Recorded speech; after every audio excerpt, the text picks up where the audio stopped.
কেউ যদি এক্সপেরিমেন্ট চালাইতে আসে বাংলাদেশি মানুষের উপরে, আমার তো মনে হয় যে তাদের নিজেদের অস্তিত্ব নিয়ে টানাটানতে পড়বে ইনশাআল্লাহ। আমাদেরকে যারা কোণঠাসা বানায় রাখে, দাস বানায় রাখে, প্রেসারে রাখে, চাপে রাখে, দখলদারিত্বের মানসিকতা রাখে, খবরদারের মানসিকতা রাখে, ঘৃণা ভরে তাদের এই মাতবরি আমরা প্রত্যাখ্যান করব। আমাদের স্বাধীনতার জন্য হুমকির যে সমস্ত পদক্ষেপ তারা নেয় সেগুলোর বিরুদ্ধে আমরা প্রত্যেকটা মানুষ লড়বো ইনশাআল্লাহ। সম্প্রতি কিছু উগ্র ভারতীয়দের দেখা যাচ্ছে তারা আমাদের দেশকে দখল করার জন্য উঠে পড়ে লেগেছেন, তাদের সুরে গান গাইছেন আমাদের দেশের কিছু লোক। এ বিষয়ে আপনার মতামত কি? আমরা এই বিষয়ে বলেছি আলহামদুলিল্লাহ আমাদের আজকের খুতবাতে যে আমরা যদি বাংলাদেশের মানুষ ঐক্যবদ্ধ থাকি এবং বাংলাদেশের মানুষের যত নেগেটিভ জিনিসই থাকুক না কেন, কিছু পজিটিভ জিনিস আমাদের দেশে মানুষের আছে আলহামদুলিল্লাহ। এর মধ্যে একটা জিনিস হলো, কোনো দুর্যোগ যদি জাতীয় পর্যায়ে আসে, দেয়ালে যদি পিঠ ঠেকে যায়, তখন দেখা যায় আমাদের দেশে মানুষ ঐক্যবদ্ধ হয়ে যায়, সবাই কাঁধে কাঁধ মিলিয়ে নেমে যায়। এবং আলহামদুলিল্লাহ এটা আমাদের একটা শক্তির জায়গা। আরেকটা শক্তির জায়গা হলো এদেশের বেশিরভাগ মানুষ মুসলমান।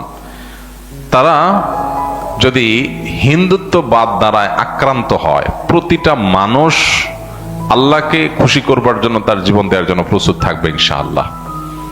সো আমার মনে হয় না যে আমাদের এই প্রিয় স্বদেশকে কেউ তুড়ি মেরে উড়ি দিয়ে দখল করে নেবে, এই স্বপ্ন বাস্তবায়ন হবে এত সহজ না ইনশাআল্লাহ তাআলা।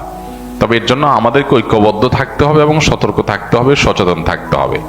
আমরা অনেকে দেখা যায় আজকাল বলি যে আমরা যুদ্ধ চাই। যুদ্ধ চাওয়া হাদিসে নিষিদ্ধ। আমরা যুদ্ধ চাইবো না। নবী সাল্লাল্লাহু আলাইহি ওয়াসাল্লামের শিক্ষা হলো আমরা আল্লাহর কাছে আমান বা নিরাপত্তা চাইবো, যুদ্ধ না। আমরা চাইবো আমাদের প্রতিবেশী দেশের সাথে আমাদের সম্পর্ক ভালো থাকুক, তারা আমাদের উপরে দাদাগিরি, খবরদারি, আমাদের উপরে মাতবরি, আমাদেরকে দাসসুলভ আচরণ করার মানসিকতা তারা ছেড়ে দেখ। এদেশের মানুষ বহু সহ্য করেছে, এ বিষয়ে দেশের মানুষ আর সহ্য করবে না। প্রত্যেকটা মানুষ ক্ষোভে ফুঁসে উঠছে, এটা তাদের বোঝা উচিত। তারা যদি এটা বুঝেন তাহলে ভালো প্রতিবেশী হয়ে আমরা থাকতে পারি, বসবাস করতে পারি। সেটা তাদের জন্য কল্যাণের, আমাদের জন্য কল্যাণের। তা না হলে এদেশের মানুষ এই জাতীয় দুর্যোগে কাঁধে কাঁধ মিলিয়ে শুধু মুসলমান নয়, অন্য ধর্মাবলম্বী আমরা আশা করি তাদের উল্লেখযোগ্য সংখ্যক মানুষ এদেশের স্বাধীনতা, সার্বভৌমত্ব এবং জাতীয় স্বার্থ রক্ষা করার জন্য কাঁধে কাঁধ মিলিয়ে কাজ করবে ইনশাআল্লাহ তাআলা। আমার মনে হয় এটা তারাও জানে, আমাদের প্রতিবেশী ভাইরাও জানেন যে বাংলাদেশের মানুষ তাদের জাতীয় দুর্যোগে তারা কিভাবে কাঁধে কাঁধ মিলিয়ে দাঁড়ায়। বহুবার আমরা এটা প্রমাণ করেছি, জাতি এটা প্রমাণ করেছে যে জাতীয় দুর্যোগে মানুষ ঐক্যবদ্ধ হয়ে যায়, সকল ভেদাভেদ মানুষ ভুলে যায়। সেটা আবারও প্রয়োজন হলে মানুষ করবে।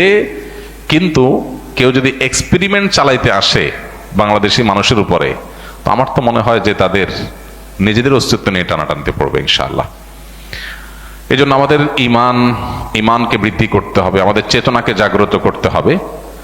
অ্যাজ এ মুসলমান আমাদের মধ্যে এই মানসিকতা থাকতে হবে যে আমরা আল্লাহর জন্য আমাদের জীবনও প্রয়োজনে দিতে আমরা প্রস্তুত। আমাদেরকে যারা কোণঠাসা বানায় রাখে, দাস বানায় রাখে, প্রেসারে রাখে, চাপে রাখে, দখলদারিত্বের মানসিকতা রাখে, খবরদারের মানসিকতা রাখে, ঘৃণা ভরে তাদের এই মাতবরি আমরা প্রত্যাখ্যান করব। আমাদের স্বাধীনতার জন্য হুমকির যে সমস্ত পদক্ষেপ তারা নেয় সেগুলোর বিরুদ্ধে আমরা প্রত্যেকটা মানুষ লড়বো ইনশাআল্লাহ। আমরা যদি সতর্ক থাকি তাহলে ইনশাআল্লাহ কোনোদিনই তারা সেটা করতে পারবে না ইনশাআল্লাহ।